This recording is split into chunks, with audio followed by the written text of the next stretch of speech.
You're a wizard, Harry. It does not do to dwell on dreams and forget to live. I can tell you how to bottle fame, brew glory, and even put a stopper in death. It takes a great deal of bravery to stand up to your enemies, but a great deal more to stand up to your friends. Hey everyone, welcome to Hogwarts, a podcast. Hey everyone, welcome to Hogwarts, a podcast. I'm your host, Dan, and today we are discussing Chapter 8, The Potions Master. We have a new guest with us this week. Her name's Elizabeth. She's got a background in teaching English, so this should be a very interesting conversation as she breaks down JK's writing in depth and detail. Elizabeth, what kind of made you fall in love with the series? I actually hate Harry Potter, so I don't know why I'm here. Well, this is awkward.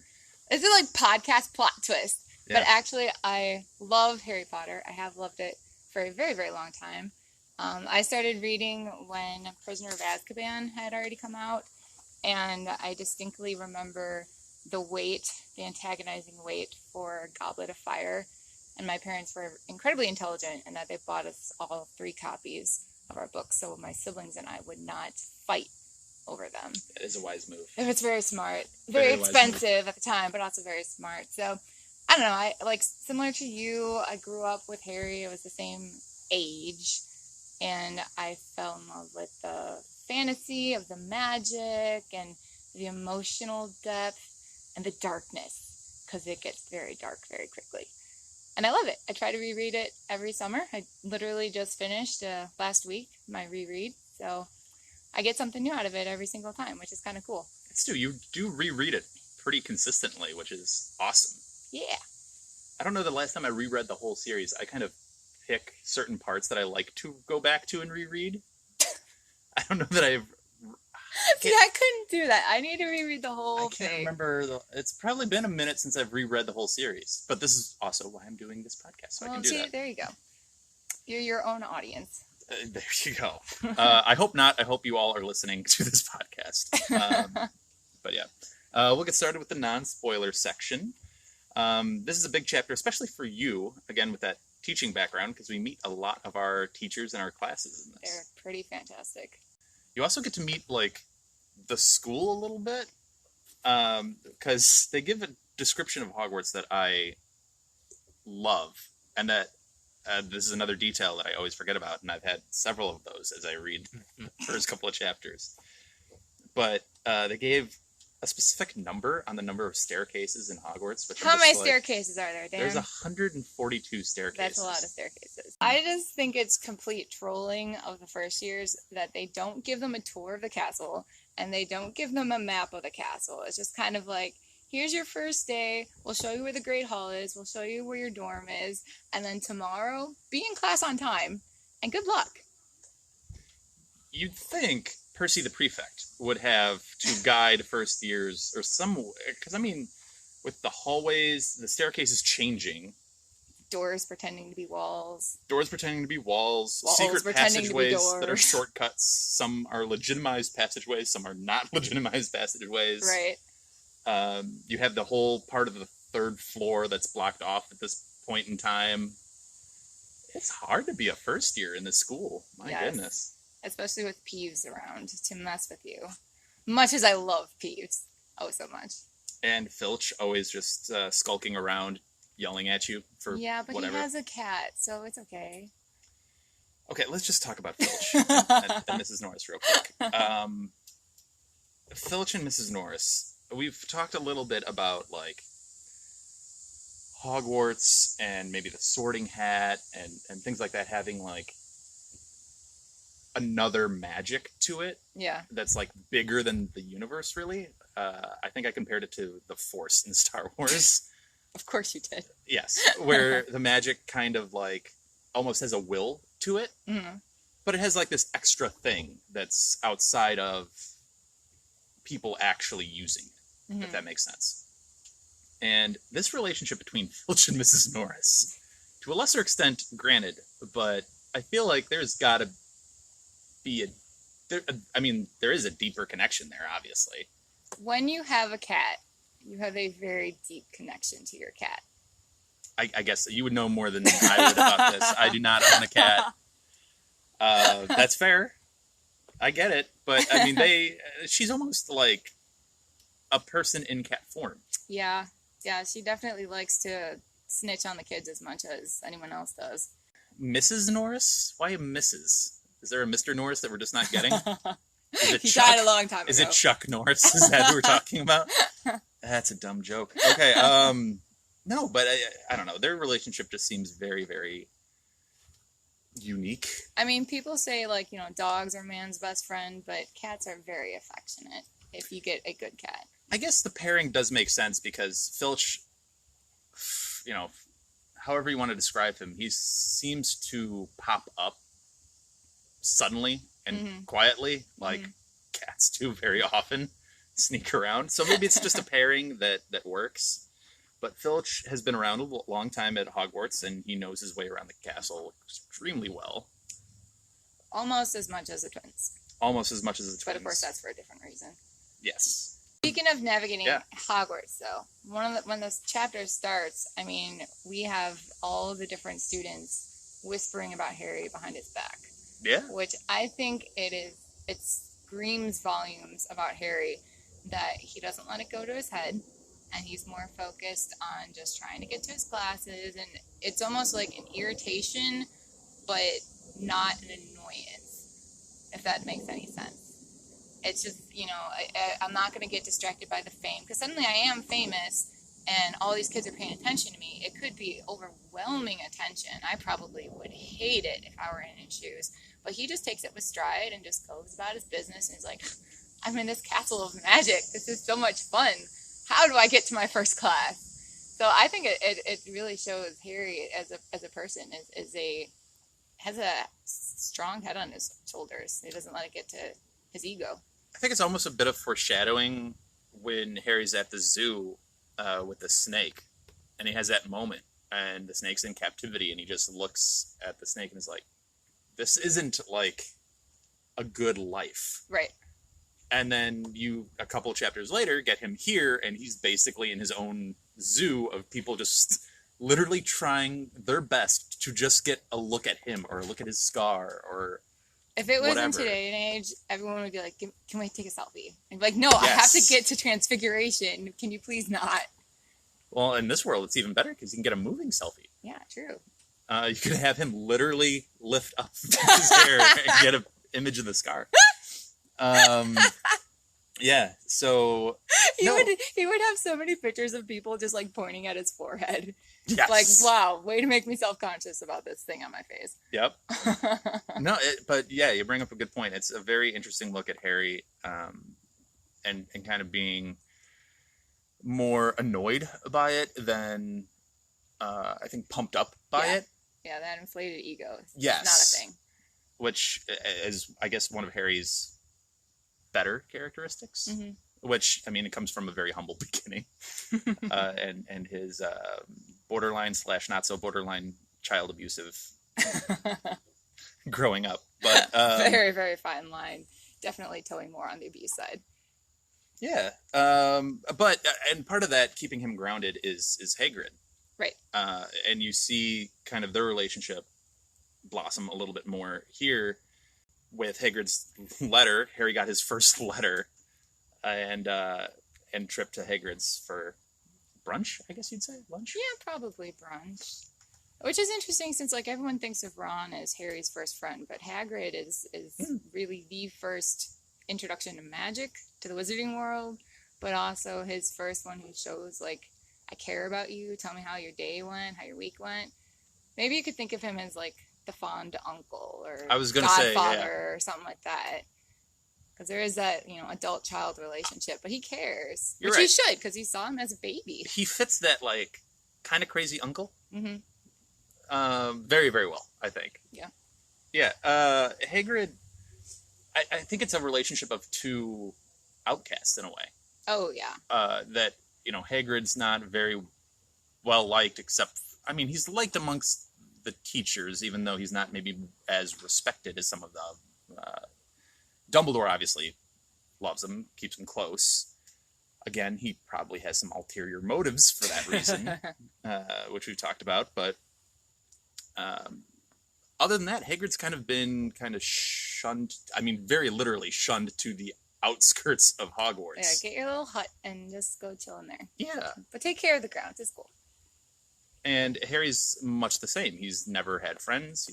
Now he's getting a taste of it. Mm-hmm. But like you said, Hagrid was really that first person, and they've kind of had that connection. I've been disrespected. I've been looked down on. I've been trodden over, and now we at least have each other. Right. Going into Hogwarts and this year. And we know Hagrid knew his parents and was fond of his parents, so it's understandable after he saw him 11 years ago as a baby, and now he's at Hogwarts. Oh, if only Lily and James could have seen him now. There's that sense of pride there. Mm-hmm. Yeah, for sure. It's a really interesting relationship that it's cool to watch it kind of grow. Yeah. From here. So we have an introduction to all of the classes and teachers, which I know you want to get to. She has prepped, and prepped is an accurate word.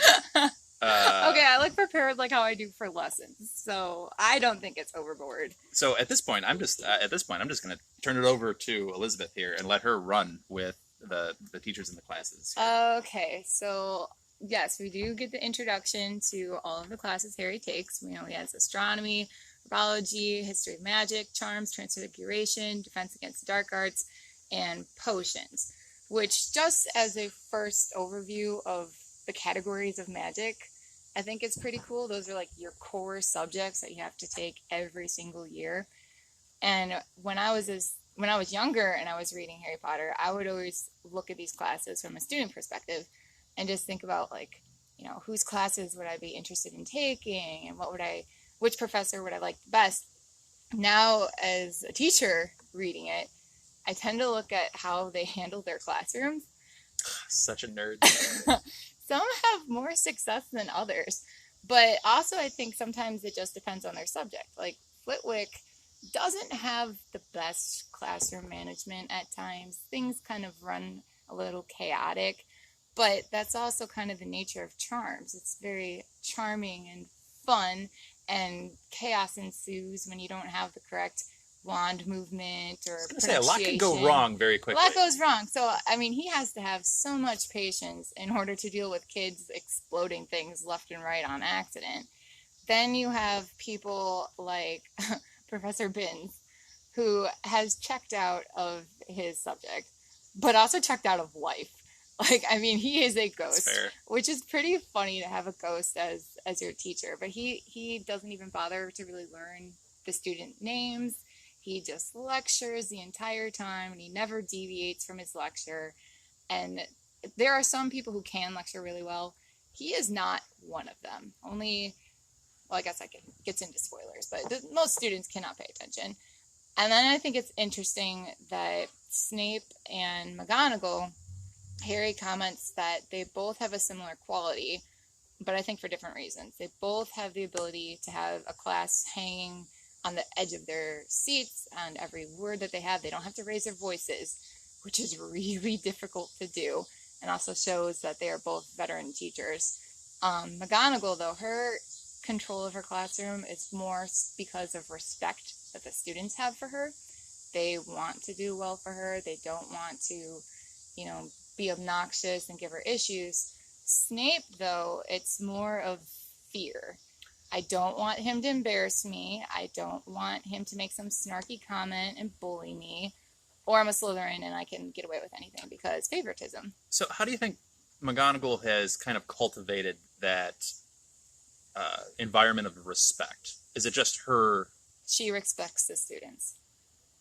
You okay. respect the students, they respect you back. And she definitely has high expectations for the kids, which they are well aware of. And if you fall flat of her expectations, she's not going to yell at you for it, but she is going to say, I'm disappointed in what you did. And that disappointment, as a tool for a teacher, that gets a lot more out of the kids sometimes than just straight yelling at you, because people get defensive. I think she also shows her skill and talent right off the bat. Didn't she transform straight into her cat? No, that's later. I think that's the movie that she does that. You know how I feel about the movies. I think she turns Spoiler like an alert, everyone, I'm not a fan of the movies for multiple reasons. That would have to be a whole different podcast, but not so much of a fan. Yeah, I think she turns like an animal or a thing she into an turns animal. her desk into a pig. That's it. Yeah. So... which was, as the start of a class, a pretty show-offy move. Like, look what I can do. Like, let's establish how good I am at this. And what Transfiguration is, because the Muggleborns probably have no idea. Yeah, that's true. So I think it's a combination of all of it.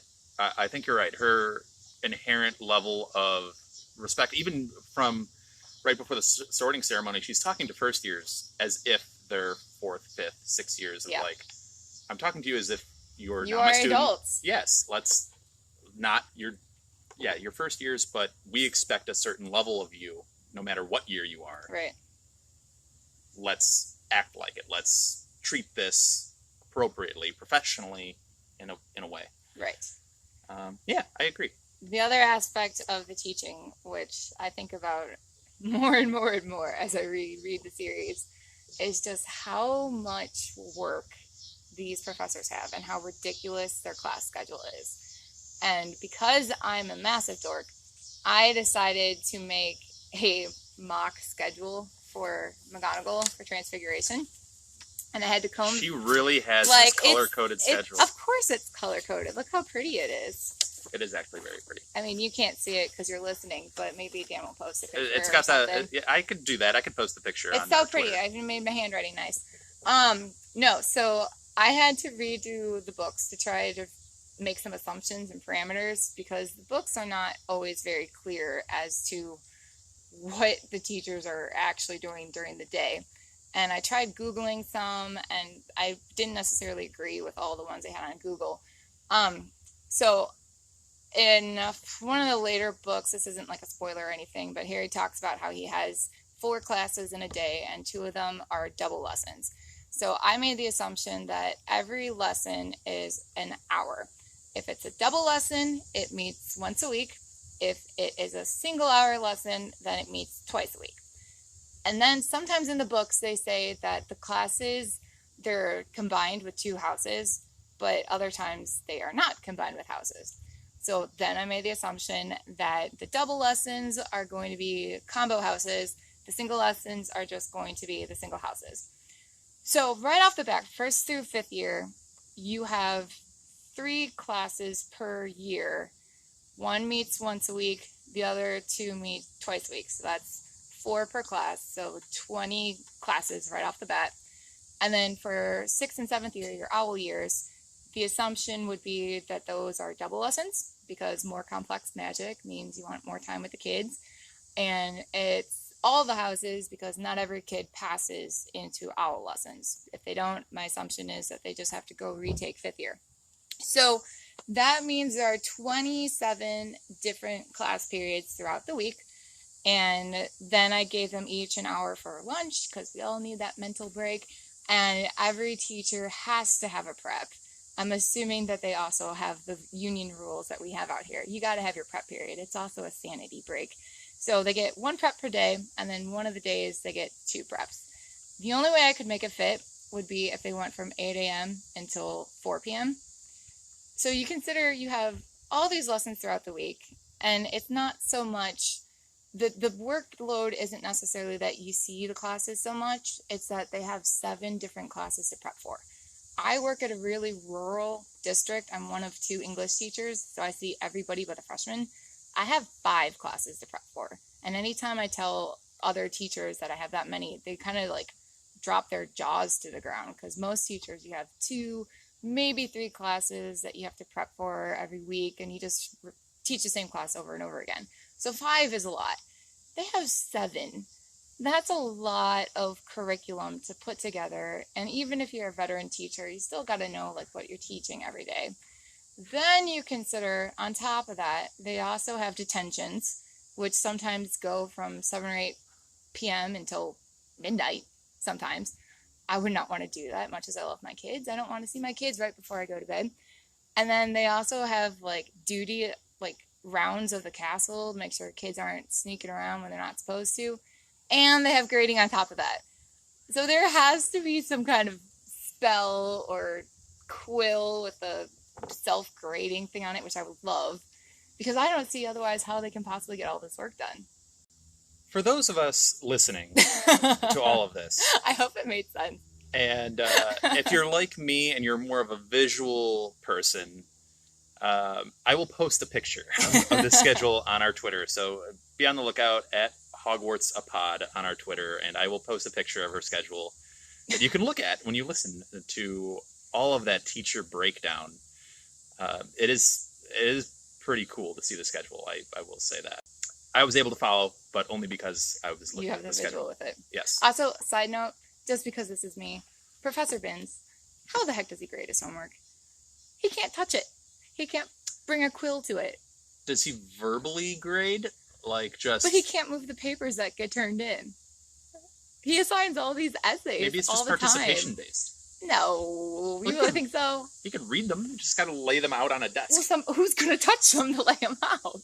The students, they lay them out, and then he just reads them. If there would totally be students who would like put their papers underneath each other to be like, haha, he can't touch it, he can't grade it.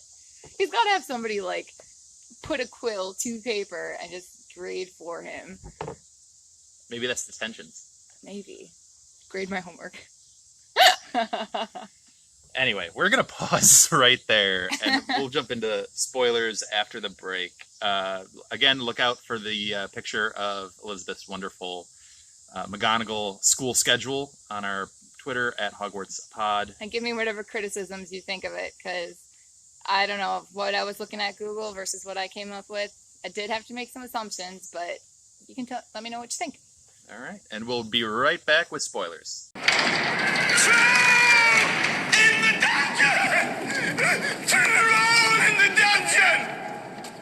Hey everyone, we are back from break, and if you stuck with us through the wonderful breakdown of McGonagall's class... I hope I didn't chase anyone away. Again, listen to it again when we post the picture of the schedule. It's a lot, but it also indicates a lot of what these teachers actually have to plan for and go through, which is great insight from Elizabeth, who's back. Before we get into the spoiler section, I do want to mention a recent poll result. We had the animal that you bring as a pet to Hogwarts. And the choices were owl, cat, toad, or other. I voted cat. I voted owl myself. I need that snowy owl in my life. So the results of the poll were owl with 45.5% of the vote. I feel like that's a pretty standard... it makes sense. They carry your mail. Mm-hmm. Yeah, they're practical. Cat caught second place with 36.4%. And then toad and other tied with 9.1%. And I do want to shout out one person who actually replied with who their other, or what that other might be. And apologies if I mispronounce this, but El Papo and Patico. What they want? What was their vote? Replied to the poll, he wants to bring a capybara. Capybara? Fun. The largest rodent in the world. Yeah. And he posted a gif of ROUSs. Rodents of unusual size.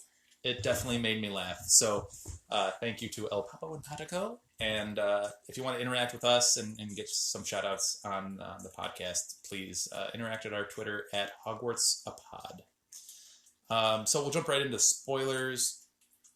And I wanted to just kind of reach out to Elizabeth's kind of position of strength here and kind of lean into it.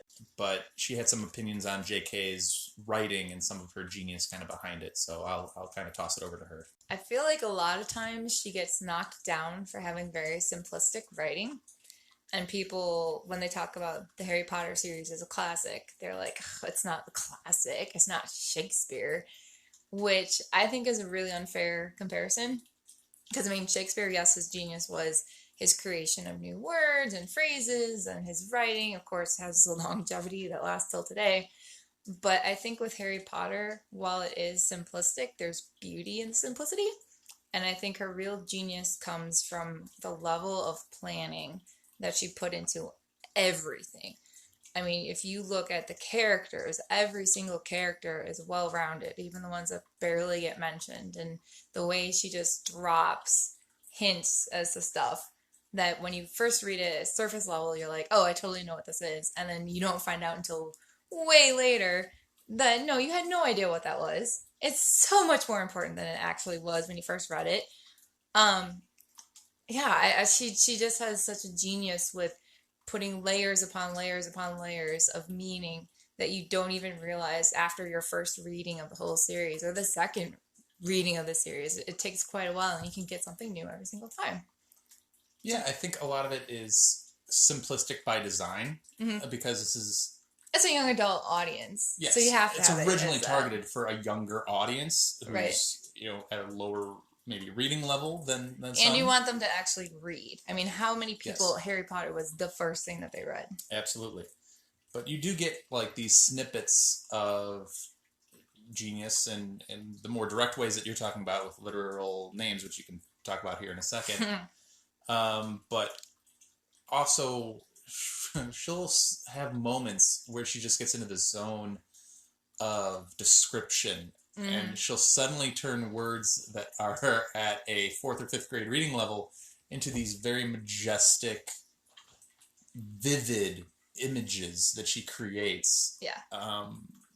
And you see that a lot in which description is hard to do because naturally your eyes will skip over big paragraphs because we're all lazy when we read and we want to go straight to the dialogue stuff because it's just so much shorter. But whenever you reread those descriptions, you catch a new detail every single time, which is super cool. I think you see it mostly, at least in this chapter, the example of what I'm talking about with Snape describing his potions class. Oh, Snape. And the words that she uses are just so vivid and specific. Like the beauty of softly simmering cauldron with its shimmering fumes. The power of liquids that creep through human veins. Which shows, I mean, one, he's not just like, he loves his subject, but he's a master of his subject. He is the potions master. And there's real beauty in potions that he sees, and we know, like, has a great knowledge about based on his potions book that he hides away in his room. She kind of encapsulates Snape, too, with this quote that's basically quoted everywhere you see Snape. Everywhere. And Alan Rickman does a wonderful job of it in the movies. And I know Elizabeth's not the biggest fan of the movies, but he is perfectly cast. I will give you that. He is perfectly cast. The way he says, I can teach you how to bottle fame, brew glory, and even, he says put a stopper in death, but even stopper death. If you're not the usual dunderheads that I have to deal with. He doesn't say that part in the movie. But that bottle fame, brew glory, stopper. Talk about having a student's attention. Mm-hmm. He knows how to just literally ensnare your senses. Bewitching the mind, ensnare the senses. He ensnares every student's attention with his opening line. Yeah. It's a great attention grabber. Man, it's sensational. And that's kind of... And I mean, Hermione sits up immediately and is like, okay, I am going to prove myself in this class. Which is so funny because every time she does try to answer the question, he usually just shuts her down. Well, he hates Gryffindors being right, which is a whole other problem.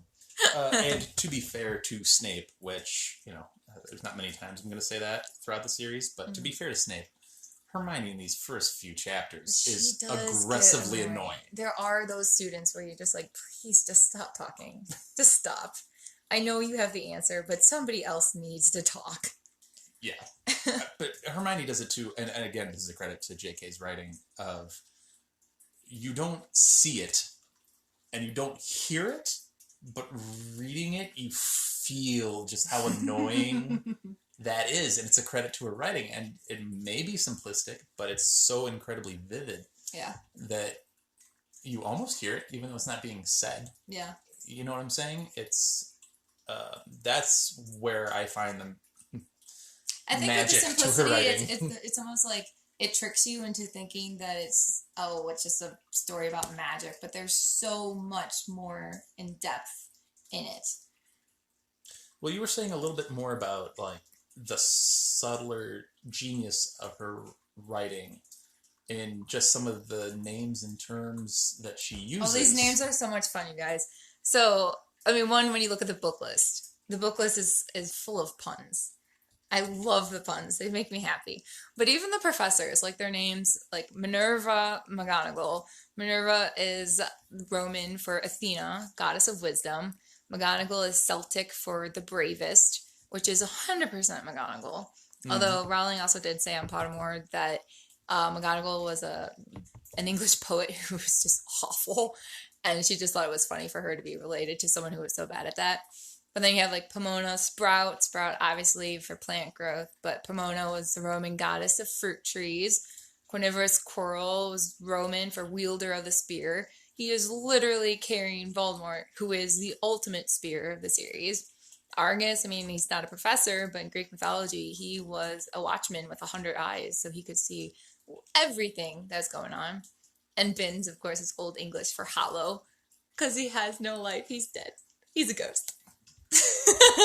Makes me happy.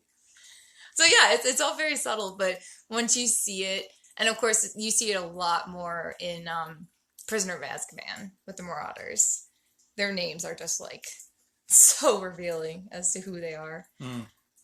Well, you also got into a little bit with Snape, and we've kind of hinted at Snape's future a little bit here and there. His great resentment of everything Harry. Yeah, and his role to play and his larger role, and some would call it a redemption, some would not. It's definitely something that you're going to get into a great debate when you get closer and closer. But she hints it here. Yeah. And very first impression of Snape, right? He immediately picks on Harry, and he asks the question, what would I get if I added powdered root of asphodel to an infusion of wormwood? Okay, no. First time I read this, I was not smart enough to catch this, and I saw some theory on the internet, and I was like, oh my gosh, this is so fascinating. So I looked it up again for this. So asphodel is a type of lily, which has the meaning of my regrets follow you to the grave, and it's usually associated with the underworld in Greek mythology.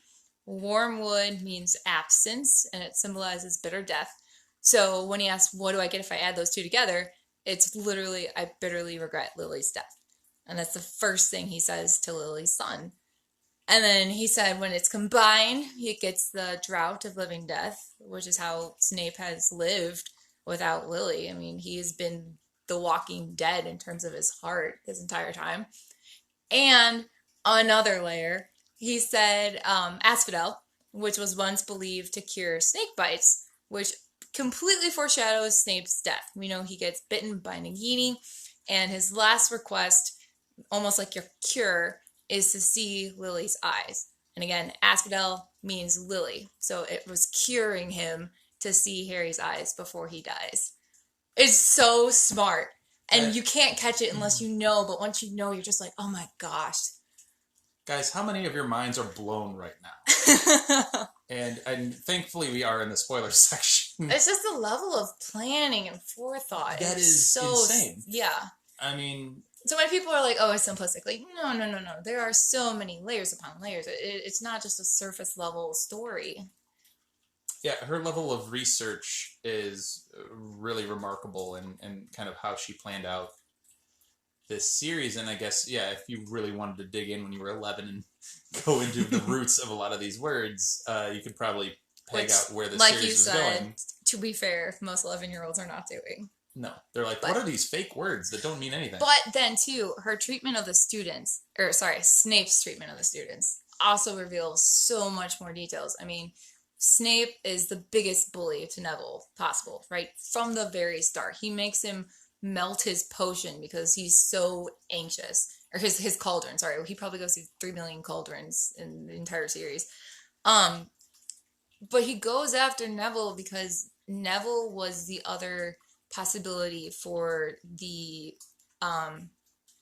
words are escaping me. The prophecy? Yes. I was going to say prediction. I was like, I know that's a different P word. Had Voldemort gone after Neville, Lily would still be alive. So, I mean, yes, we know he bullies Harry because he is, he looks exactly like James, but he is ruthless to Neville to the point where Neville's Boggart is Snape, and it's because, he represents what could have been. I'm not defending Snape here, but in defense of Snape... It's hard to put that bias aside. Not even that. Neville is not good here. Neville is not a competent wizard at this point. It's his first potions lesson. He's on a... Yeah, but I mean, this is a lot of people's first potions lesson. And he's the only one burning a cauldron. Yeah. Just imagine his grandmother getting an owl that's like, I need a new cauldron. Elizabeth, you had one day of school. I know you. You had students that aren't maybe the best. I know what you're talking about. They're all amazing. And you're like, oh my goodness, I can't get through to this one kid. And it's killing me. I mean, on day one. And this is Snape we're talking about. Yeah, he doesn't have the patience for anyone. He does not have any patience. Except Slytherins. They can get away with anything. But incompetence is his, number one pet peeve. And it's like, are you kidding me right now? And potions, yes, Snape says it's a subtle science to it, and whatever. That's fine. But there's a set thing of ingredients that you read, and there are literally instructions to do this that are laid out for you. And when Neville fails, not just fail, but fails so epically, do you really blame Snape for being like, what is wrong with you right now? I mean, I would never call any of my kids idiots, but he comes... I mean, did he straight out say it? Like, call him an idiot? He came pretty close. He said it at some point. Yeah, so...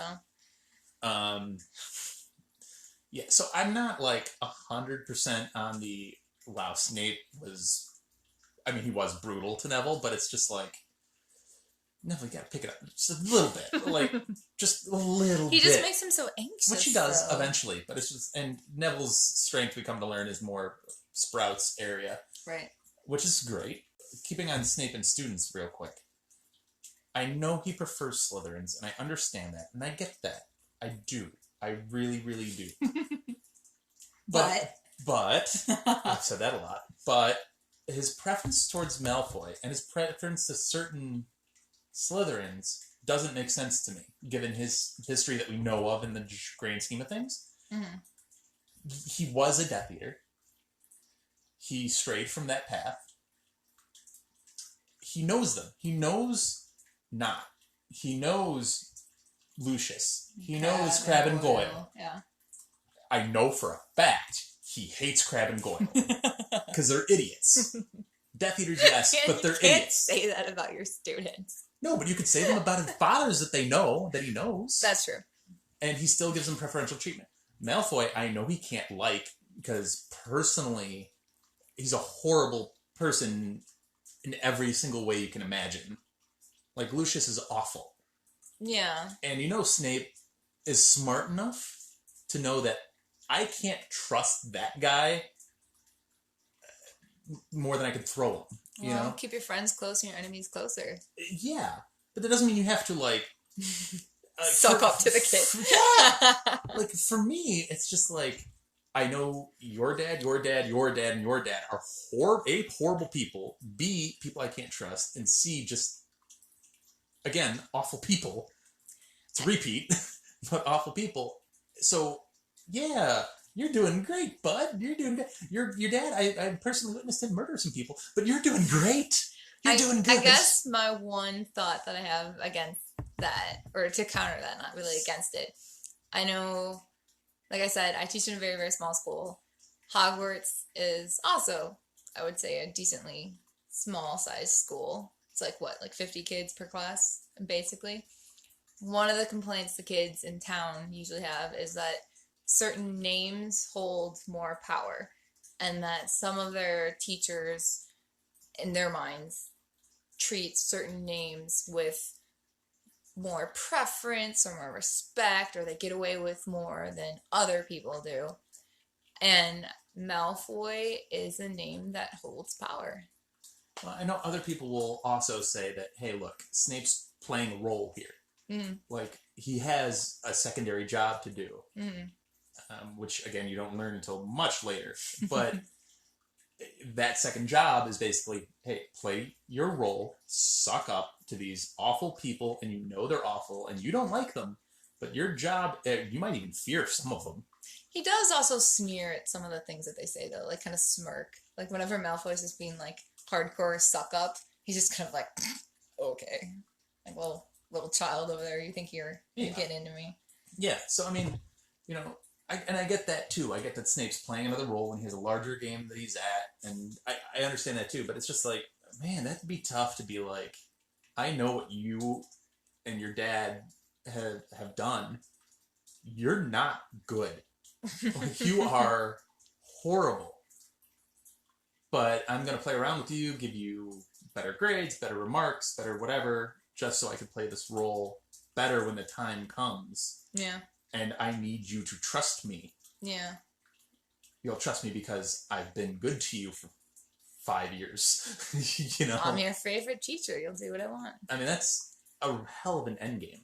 And people are like talking about his endgame being, with Harry and with other things like that. But this endgame here, just placating Malfoy, it matters in the end. Yeah. Because he tries to gain Malfoy's trust in 6. He's like, hey, what are you doing? Let me help you. I can help you defeat Dumbledore. I can help you with fixing whatever you need to fix. I can help you with whatever. That trust is earned here. It started here. Well, also Malfoy said his father always spoke highly of him. And he's the kind of kid who's like, my father's on the school board, right. So yeah. You want to make me happy. As much as we can keep talking about Snape, let's talk about house points. How ridiculous are house points? I love how Harry is like beside himself that he lost 2 points on the first day of potions. And he's just like, oh, this is so unfair. Like, child, you are going to lose so many points over the course of the series, let alone this book. You're going to lose so many house points, but they become irrelevant after book 3. Well, there's so many times where the hourglass gets broken, or freaking Umbridge's squad, right? Mm. They come in and they dock all the points from everybody. That's right. Slytherin's is almost full, and then there's the other 3 houses are all empty. Mm-hmm.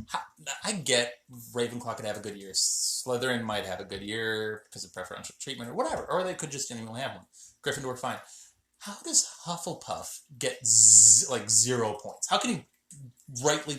I'm not saying win, but like at the bottom? Like they gotta at least be like halfway or like second or third, right? It's Hufflepuff. What, are you saying they're at bottom every single time? In the 5th year with Umbridge, it was like Slytherin and then everybody else was down low. And like, how do you justify a Hufflepuff being like at the bottom? Maybe the Hufflepuffs were making snarky comments because they were like, Umbridge, you're such a horrible person. We can't stand it. I don't get how you could justify it. But you're right. Yeah, the house points thing is kind of funny when you read it early on because you're like, this doesn't really mean much. But he just gets so worked up. Like, oh my gosh, this happened. He hates me. It's like, no, it's going to happen so many more times. Well, Hermione keeps bringing it up relentlessly. But whatever. You're going to take away the 3 points that I won for knowing whatever history of magic. Mm-hmm. Whatever. Anyway. Another thing we need to talk about. The Sorcerer's Stone. We kind of first get our taste of it in that article that he reads at Hagrid's hut. Yeah, he this is the first time, well, I guess Ron mentioned it in the train about like, oh yeah, just passing, like, oh yeah, someone broke into Gringotts, and then it moves away from it very quickly. Right, but he didn't say like what date it was. Right. And then of course Hagrid's reaction to him being like, you didn't tell me it was that day. It's like, well, way to be obvious. You got hardcore trying to avoid the subject. Here's my question for you about that. Mm-hmm. Because we've had this back and forth on the podcast about when was Quirrell possessed and when was he not? I remember you asked me about that after your first podcast with Anna. So, what's your opinion? Here, when he's getting... When he is... We're consulting the actual text. Anna and I did this in the first episode too. We couldn't find it easily. But when Quirrell is robbing Gringotts, is that Quirrell himself with guidance from Voldemort? Or, sorry, Voldemort, as Anna would put it. Voldy. Or is that Voldy actually possessing him at that time and essentially robbing Gringotts himself? Okay, well, it says... What's your opinion before you start looking it up? What do you think? I mean, prior to you asking, I had never really thought about it all that much. I just figured Voldemort was always there because of what happens later on. But it does make sense that if he failed to... Okay, so he's stuttering like crazy the first time they met him on page 70. So my guess is he's freaked out because, one, here's Harry Potter, and Harry Potter is the person that is the ultimate enemy of the person that I'm helping out. But doesn't say anything about a turban. But see, the issue, it doesn't say anything about a turban, but the issue here is... He could also be nervous because he's just about to rob the place. They shake hands, and Quirrell's fine. Whereas at the end of this book, they touch, and Quirrell is like... Right, he can't take it. Right. So he's definitely not here. Okay, Hagrid says, even Professor Quirrell was trembling, Meechum. Mind you, he's usually trembling. Poor bloke, brilliant mind. He was fine when he was studying out of books, but he took a year off in first-hand experience. He's never been the same since. So, okay, my guess would be that Quirrell is trembling like crazy because here's Harry Potter, the, sworn enemy of the man who has now sucked me into his scheme. So he's under his influence, but he's not possessed at this point. Yeah, and I'm about to go rob Gringotts, and no one's done that before. And if I succeed, then awesome. But if I fail, I think that Voldemort possesses him because he failed to steal a stone. And then that's why he has a turban when he's... So you think Quirrell attempted to steal it from Gringotts? Failed, because it had already been emptied. And then Voldemort needed a closer eye on him. So you think Voldy actually, gave him tips on, if you were to do this, this is how you got to do this? Maybe. Because Gringotts is hard. I mean, Quirrell's talented, but to rob Gringotts is a real... And he's succeeded, except for the thing wasn't there. Mm-hmm. That's the only reason he failed. It was already gone. He says, page 291, that he's with me wherever I go. I met him when I traveled around the world. A foolish young man I was then, full of ridiculous ideas about good and evil. Met him. Since then I have served him faithfully, although I have let him down many times. He has had to be very hard on me. He does not forgive mistakes easily. When I failed to steal the stone from Gringotts, he was most displeased. He punished me, decided he would have to have a closer watch on me. We have a definitive answer, everybody. So I would assume that's when he's deciding to possess him. So, in that case, we need to give more props to Quirrell. Because if he again, had the stone been there, he would have been successful in stealing it. Because he got there, it was just empty, and he got out. Which also shows how aware Dumbledore was of it. That he sent Hagrid to go empty the vault that day.